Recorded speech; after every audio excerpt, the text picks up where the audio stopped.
Seguimos en Conexión B Análisis Entrevista. Vamos a continuar con este tema. Otra mirada más a esta marcha del 26 de febrero la tiene Edgar González Suárez en su columna Macroscopio, que también la puede consultar en nuestro portal nbnoticias.mx. Adelante, Edgar, buenas tardes.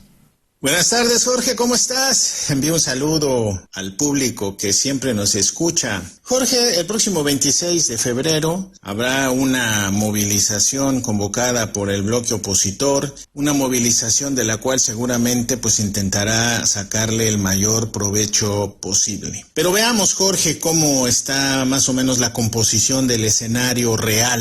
No el escenario imaginario, sino el escenario real. En esta movilización, obviamente se enfrentan dos fuerzas, el gobierno federal y la oposición. El gobierno trae positivos fuertes que se sienten en toda la población. La economía ha crecido al 3%, los salarios han aumentado en un 20%, la tasa de consumo público creció en un 30%. Ha habido más o menos cerca de 1 millón de trabajadores inscritos al Instituto Mexicano del Seguro Social. El presidente trae niveles de popularidad que oscilan entre el 62 y el 68%, niveles de satisfacción con las políticas implementadas por el gobierno que oscilan entre el 47 y el 58%, y niveles de satisfacción en el combate a la corrupción del 67%.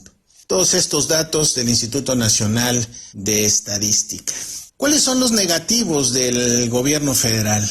Los negativos son niveles superiores al 52% de insatisfacción en el área de seguridad pública, muy baja satisfacción sobre los servicios públicos, más del 60% de la población considera que falta mucho por hacer en educación pública, y el INSABI, el IMSS y el ISSSTE se mantienen alrededor del 50% de satisfacción. Con este dibujo, con esta caracterización, el gobierno federal entra a la coyuntura de la marcha. ¿Cuál es el dibujo de la oposición? La oposición también tiene positivos. El primero de ellos es que ha podido darse visibilidad y eco mediático a nivel nacional e internacional. Tiene arraigo ideológico fuerte en ciertos sectores sociales. Ha logrado sembrar la duda sobre las políticas públicas de Morena en ciertos sectores sociales también. Se ha constituido en un bloque opositor financieramente poderoso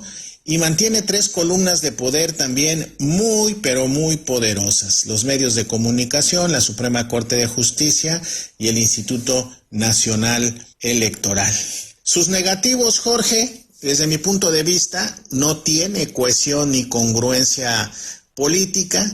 Es errática al aparecer públicamente en varios temas, no tiene un discurso político, sí lo tiene ideológico, pero no político y tampoco programático. Su único reducto son las cámaras de diputados y senadores. En los estados depende financieramente de sus relaciones con el gobierno federal, carece de una figura con arraigo, liderazgo y ascendencia pública. Está totalmente partidizada y no tiene contactos con las masas populares. Se siente y se ve la presencia de cierto grupo empresarial atrás y financiando a esa oposición. Jorge, la oposición intenta hacer uso de varias estrategias para reforzar su posición frente al gobierno federal. 1, la propaganda mediática, que lo ha hecho muy bien. La alianza parlamentaria, que lo ha hecho también, yo creo, muy bien.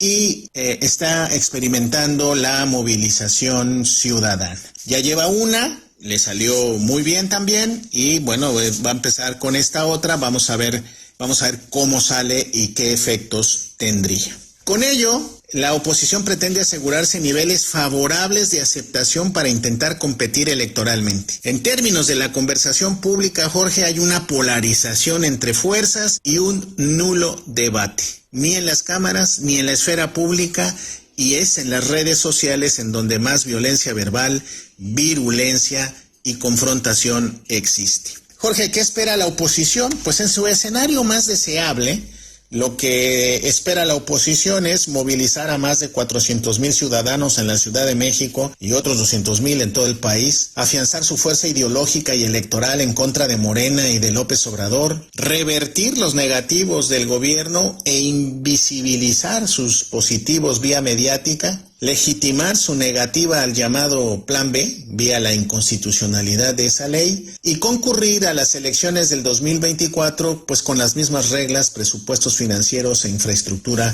general del INE. Sin embargo, Jorge, en toda planeación estratégica hay variables que inciden de una u otra manera en los resultados esperados. Te voy a nombrar por lo menos 6 variables que van a jugar un papel importante, siento yo.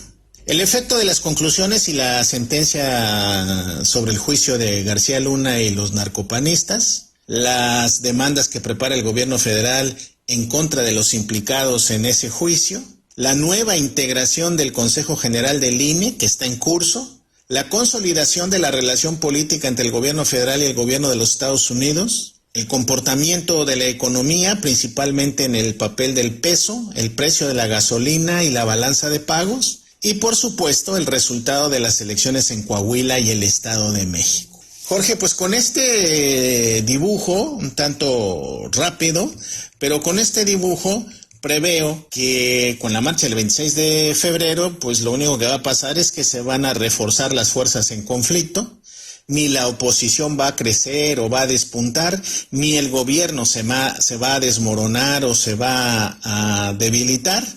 Es más, yo creo que este juego de fuerzas es el que quiere y el que le conviene a López Obrador y a Morena. Particularmente mi punto de vista es que el gobierno debería desplegar más su fuerza para encallejonar a la oposición, aunque pues hasta ahorita lo va logrando, quizá porque la oposición está debilitada, pero preveo, con los datos de que se disponen en esta coyuntura, yo creo que saldrá adelante y se preparará para el 2024. Me parece, Jorge, que hay que estar dándole seguimiento precisamente a este dibujo y a estas variables para ver más o menos cuál es el comportamiento final.